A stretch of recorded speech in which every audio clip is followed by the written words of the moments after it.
여러분이 30년, 40년 동안 월급에서 떼인 그 돈, 지금 도박판에 올라가 있습니다. 정부가 95조 원을 환율 방어에 쏟아붓겠다고 발표했어요. 여러분, 노후 자금으로 달러를 사고 파는 거예요. 환율은 1,480원까지 치솟았습니다. 이게 1,500원, 1,600원 가면 손실은 눈덩이처럼 불어나죠. 2055년이면 바닥난다던 국민연금, 이런 식이면 2045년, 어쩌면 2040년에 끝날 수도 있어요. 그때 여러분은 몇 살이실까요? 오늘 제대로 파헤쳐 보겠습니다. 국민연금이 사라지면 우리 일상이 어떻게 무너지는지, 그리고 살아남으려면 지금 당장 뭘 준비해야 하는지 말이죠.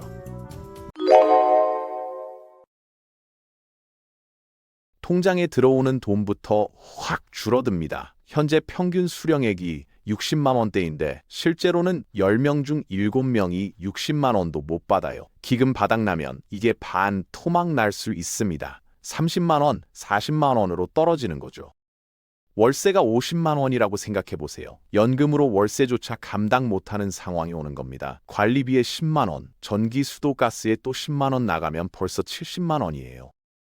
거기에 병원비랑 식비까지 더하면 한 달 생활비가 최소 100만 원은 넘어가잖아요. 그런데 손에 쥐는 게 30만 원, 40만 원밖에 안 되면 나머지 돈은 어디서 구합니까? 자식들한테 손 벌리거나 평생 모은 예금 까먹는 수밖에 없어요.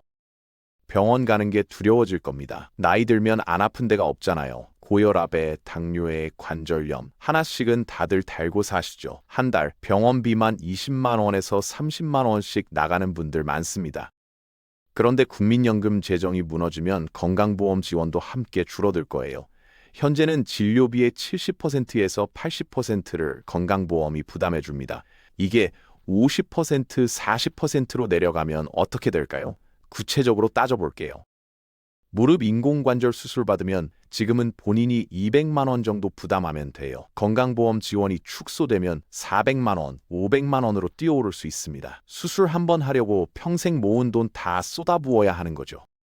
사기꾼들이 더 기승을 부릴 겁니다. 연금이 줄어들면 어르신들이 더 위험해져요. 돈이 모자라니까 좋은 투자처 있다는 말, 대출 도와준다는 말에 혹하기 쉽거든요.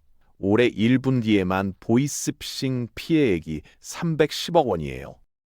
작년보다 2배 넘게 늘었죠. 피해자 중 53%가 50대 이상입니다.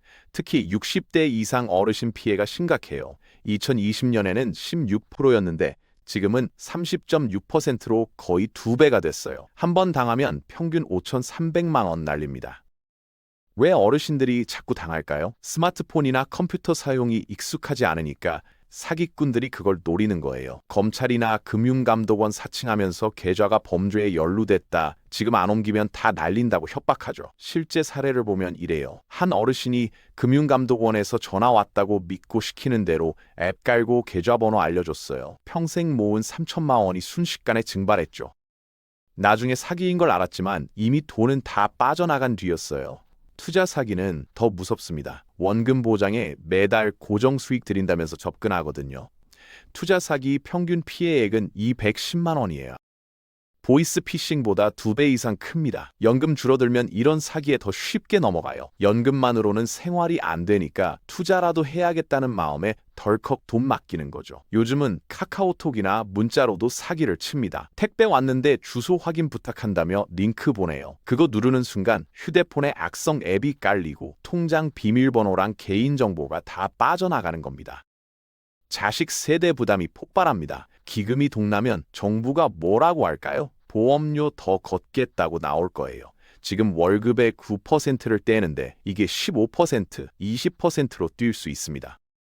월급 300만 원 받는 직장인이 현재는 27만 원 내잖아요. 보험료율이 20%가 되면 60만 원을 내야 돼요. 한 달에 33만 원이 추가로 빠져나가는 겁니다. 그럼 자식들이 부모님 도와줄 여력이 생길까요? 없습니다.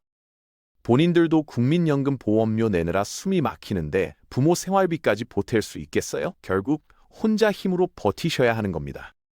노인 빈곤이 더 심각해질 겁니다. 지금도 우리나라 노인 빈곤율이 OECD 1위예요. 65세 이상 어르신 중 40%가 빈곤층입니다. 국민연금까지 고갈되면 50%, 60%로 치솟을 거예요. 거리에서 폐지 줍는 어르신들 자주 보시죠? 한 달에 30만 원, 40만 원 벌려고 새벽부터 밤까지 폐지 모으시는 분들이에요. 앞으로 이런 어르신들이 더 늘어난다는 겁니다. 70대, 80대가 돼서도 일해야 먹고 살 수 있어요. 편의점 알바, 경비일, 청소일 하면서 겨우겨우 연명하는 거죠. 왜 이런 상황이 된 걸까요? 원인을 하나씩 짚어야 합니다. 가장 큰 문제는 국민연금을 정치적 도구로 쓰고 있다는 거예요. 지금 95조 원이 환율 잡는 데 동원되고 있습니다. 1,480원까지 오른 환율을 달러 팔아서 내리겠다는 건데 환율이 계속 오르면 손실은 누가 짊어질까요? 결국 여러분이 받을 연금에서 빠져나가는 겁니다. 국민연금은 수익을 내야 하는 조직이에요. 여러분이 납부한 돈을 잘 운용해서 불려야 나중에 연금을 지급할 수 있거든요. 그런데 환율 방어하다가 손해보면 원금 자체가 줄어듭니다. 예를 들어 볼게요. 어떤 분이 30년간 5천만 원을 납부했다고 칩시다. 국민연금공단은 이걸 잘 굴려서 1억 원, 1억 5천만 천으로 만들어야 나중에 연금을 많이 드릴 수 있어요. 근데 환율 방어하다 손실 나면 5천만 원이 4천만 원, 3천만 원으로 쪼그라드는 거죠.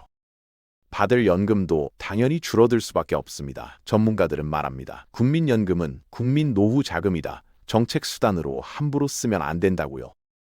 저출산과 고령화 속도도 문제입니다. 국민연금 구조 자체가 현역 세대가 낸 돈으로 은퇴 세대한테 주는 방식이에요. 그런데 돈 낼 사람은 계속 줄고 받을 사람은 계속 느는 겁니다. 2018년 계산으로는 2057년 고갈이었는데 2023년에 다시 계산하니까 2055년으로 앞당겨졌어요. 출산율이 더 떨어졌기 때문이죠. 우리나라 출산율이 0.7명대예요. 세계 최저 수준입니다. 젊은이들이 계속 줄어드니까 돈 낼 사람이 사라지는 거죠. 숫자로 보면 확실해요. 현재는 경제활동 인구 100명이 연금 수령자 24명을 부양하고 있습니다. 2050년쯤 되면 일하는 사람 100명이 연금 받는 사람 100명을 먹여 살려야 돼요. 2078년에는 더 심각합니다. 일하는 사람 100명이 연금 받는 사람 144명을 부양해야 한다는 거예요. 말이 됩니까? 안 되죠. 회사로 비유하면 이래요. 직원 100명이 일해서 번 돈으로 퇴직자 24명한테 월급 주는 거예요. 지금은 가능합니다. 근데 나중엔 직원 100명이 퇴직자 144명을 먹여 살려야 돼요. 가능할까요? 불가능합니다. 그래서 보험료를 엄청나게 올리거나 연금을 대폭 깎아야 하는 겁니다. 정부 계산으로는 2025년에 보험료율을 9%에서 18%로 2배 올려야 한대요. 2035년까지 미루면 21%까지 올려야 하고요. 월급 300만 원 받는 사람이 지금 27만 원 내는데 21%면 63만 원 내야 됩니다. 한 달에 36만 원이 추가로 나가는 거예요. 제도 자체가 잘못 설계됐습니다. 우리나라 국민연금은 적게 내고 많이 받는 구조예요. 낸 돈의 3.5배를 받습니다. OECD 평균이 2.3배인데 우리는 훨씬 많이 받는 거죠. 보험료율도 너무 낮아요. 9%인데 OECD 평균은 18%예요. 우리는 딱 절반만 내고 있는 겁니다. 1998년부터 보험료율이 9%로 고정됐어요. 27년째 그대로입니다. 그 사이 물가는 몇 배나 올랐는데 보험료는 그대로니까 들어오는 돈이 부족한 거죠. 사례를 보면 이래요. 어떤 분이 평생 5천만 원 납부했는데 은퇴 후 받는 연금 총액은 1억 7천만 원이에요. 3.5배 받는 겁니다. 이게 가능한 이유는 지금 젊은 세대가 낸 돈으로 메워주기 때문이에요. 근데 젊은 사람이 계속 사라지면 이 구조가 무너질 수밖에 없습니다. 이 세 가지가 동시에 터지면 어떻게 될까요? 국민연금은 점점 빠르게 바닥을 드러냅니다. 환율 방어로 손실나고 저출산으로 납부자는 줄고 수령자는 늘고 구조 자체가 망가져 있으니까요. 2055년 고갈이 먼 미래 얘기처럼 들리지만 사실 이미 시작됐어요. 지금 손 안 쓰면 받을 연금은 계속 줄어들 수밖에 없습니다. 그럼 어떻게 대비해야 할까요? 방법은 있습니다. 국민연금 외에 다른 수입원을 반드시 확보하세요. 국민연금만 믿으면 안 됩니다. 다른 소득원을 지금부터라도 만들어야 돼요. 달러를 조금씩 사모으세요. 환율이 1,480원까지 올랐잖아요. 더 오를 가능성도 있습니다. 달러로 바꿔놓으면 환율 오를 때마다 돈이 불어나는 거예요. 은행 가면 달러 예금 계좌 만들 수 있어요. 매달 100달러, $200씩만 모아도 1년이면 큰 돈이 됩니다. 환율이 1,500원, 1,600원 되면 그만큼 이익이죠. 작년에 1,300원에 샀으면 지금 1,480원이니까 180원 번 거예요. $10,000면 180만 원 이득입니다. 원화로만 들고 있었으면 그냥 그대로인데 달러로 바꿔놨으니 불어난 겁니다. 건강이 허락하면 가벼운 일자리를 알아보세요. 시니어 일자리가 생각보다 많아요. 아파트 경비, 주차 관리, 편의점 파트타임, 학교 급식 보조 같은 거요. 한 달에 80만 원, 100만 원이라도 벌면 국민연금에 보태서 생활할 수 있거든요. 일하면서 건강도 챙기고 용돈도 버는 거죠. 정부 지원금도 빠짐없이 챙기세요. 기초연금 받을 수 있으면 신청하시고 지자체 노인 일자리 사업이나 복지 혜택도 알아보세요. 주민센터 가면 받을 수 있는 지원금 다 알려줍니다. 기초연금만 해도 한 달에 30만 원 넘게 받을 수 있어요. 국민연금이랑 합치면 생활이 훨씬 나아지죠.